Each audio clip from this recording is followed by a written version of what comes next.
ভূমিকম্পে ঢাকায় হেলে পড়েছে অনেক বহুতল ভবন। ঢাকা সহ দেশের বিভিন্ন জায়গায় ভূমিকম্প অনুভূত হয়েছে।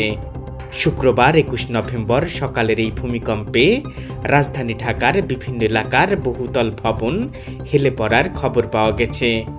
এছাড়া ঢাকার আরমানিটোলায় একটি বহুতল ভবন হেলে পড়েছে। ঘটনাস্থলে কাজ করছে ফায়ার সার্ভিসের ২ ইউনিট।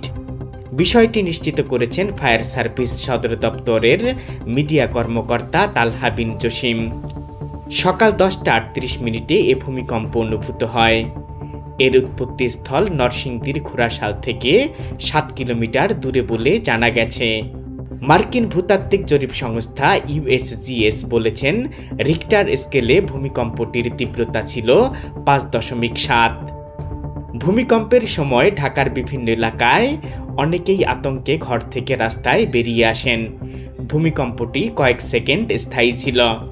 পার্শ্ববর্তী দেশ ভারতেও এই ভূমিকম্প অনুভূত হয়। এনডিটিভির খবরে বলা হয়, ভারতের পশ্চিমবঙ্গের কলকাতা সহ আশপাশের এলাকায় ভূমিকম্প অনুভূত হয়েছে। JH media news desk.